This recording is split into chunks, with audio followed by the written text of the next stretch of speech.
Anne of Green Gables by Lucy Maud Montgomery. Chapter 22. Anne is invited out to tea. "And what are your eyes popping out of your head about now?" asked Marilla, when Anne had just come in from a run to the post office. "Have you discovered another kindred spirit?" Excitement hung around Anne like a garment, shone in her eyes, kindled in every feature. She had come dancing up the lane, like a wind-blown sprite, through the mellow sunshine and lazy shadows of the August evening. "No, Marilla, but oh, what do you think? I am invited to tea at the manse tomorrow afternoon.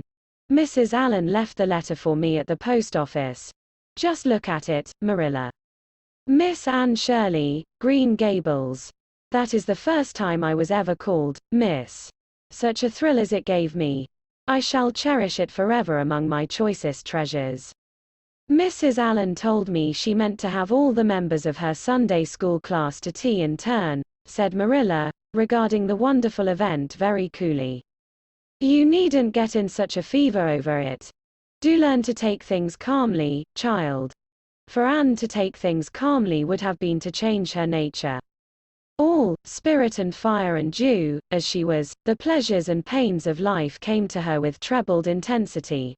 Marilla felt this and was vaguely troubled over it, realizing that the ups and downs of existence would probably bear hardly on this impulsive soul, and not sufficiently understanding that the equally great capacity for delight might more than compensate.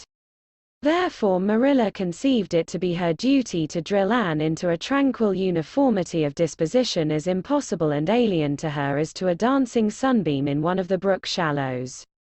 She did not make much headway, as she sorrowfully admitted to herself. The downfall of some dear hope or plan plunged Anne into deeps of affliction. The fulfillment thereof exalted her to dizzy realms of delight. Marilla had almost begun to despair of ever fashioning this waif of the world into her model little girl of demure manners and prim deportment. Neither would she have believed that she really liked Anne much better as she was. Anne went to bed that night speechless with misery because Matthew had said the wind was round northeast and he feared it would be a rainy day tomorrow. The rustle of the poplar leaves about the house worried her.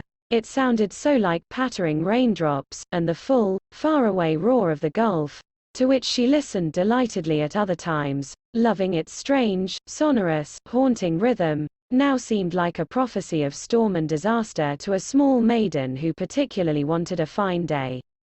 Anne thought that the morning would never come.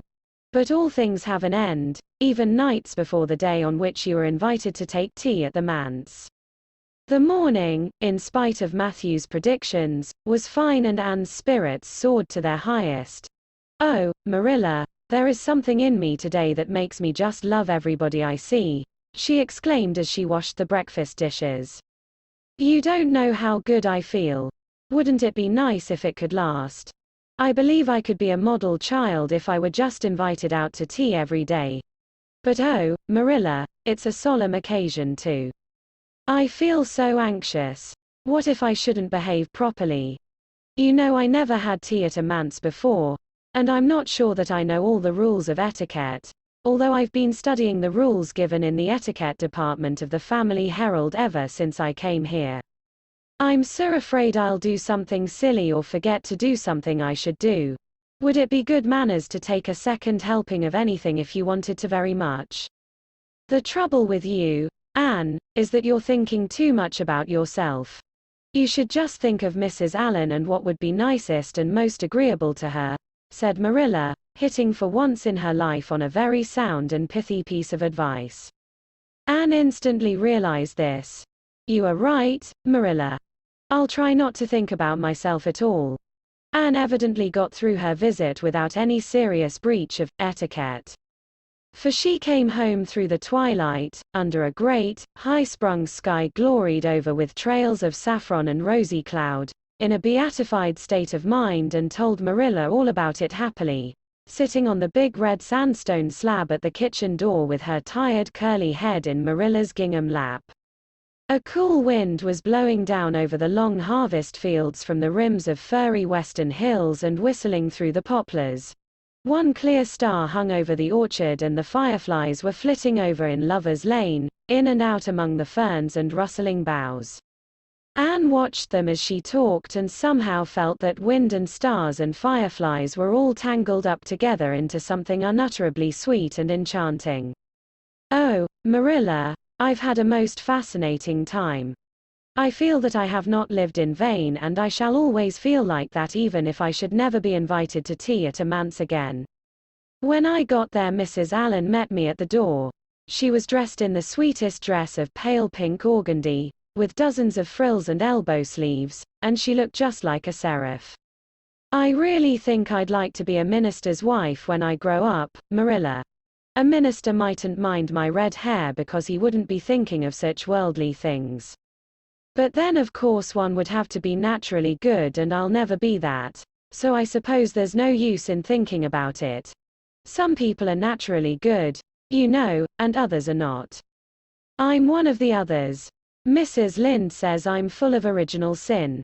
No matter how hard I try to be good, I can never make such a success of it as those who are naturally good. It's a good deal like geometry, I expect. But don't you think the trying so hard ought to count for something? Mrs. Allen is one of the naturally good people. I love her passionately. You know, there are some people, like Matthew and Mrs. Allen, that you can love right off without any trouble. And there are others, like Mrs. Lynde, that you have to try very hard to love. You know you ought to love them because they know so much and are such active workers in the church, but you have to keep reminding yourself of it all the time or else you forget. There was another little girl at the manse to tea, from the White Sands Sunday School. Her name was Laurette Bradley, and she was a very nice little girl. Not exactly a kindred spirit, you know, but still very nice. We had an elegant tea, and I think I kept all the rules of etiquette pretty well. After tea Mrs. Allen played and sang, and she got Lauretta and me to sing too. Mrs. Allen says I have a good voice, and she says I must sing in the Sunday school choir after this. You can't think how I was thrilled at the mere thought. I've longed so to sing in the Sunday school choir, as Diana does, but I feared it was an honor I could never aspire to. Lauretta had to go home early because there is a big concert in the White Sands Hotel tonight and her sister is to recite at it. Lauretta says that the Americans at the hotel give a concert every fortnight in aid of the Charlottetown Hospital, and they ask lots of the White Sands people to recite. Lauretta said she expected to be asked herself someday. I just gazed at her in awe. After she had gone, Mrs. Allen and I had a heart-to-heart talk. I told her everything, about Mrs. Thomas and the twins and Katie Morris and Violetta and coming to Green Gables and my troubles over geometry. And would you believe it, Marilla? Mrs. Allen told me she was a dunce at geometry too. You don't know how that encouraged me. Mrs. Lynde came to the manse just before I left, and what do you think, Marilla? The trustees have hired a new teacher and it's a lady. Her name is Miss Muriel Stacy. Isn't that a romantic name? Mrs. Lynde says they've never had a female teacher in Avonle before and she thinks it is a dangerous innovation. But I think it will be splendid to have a lady teacher, and I really don't see how I'm going to live through the 2 weeks before school begins. I'm so impatient to see her.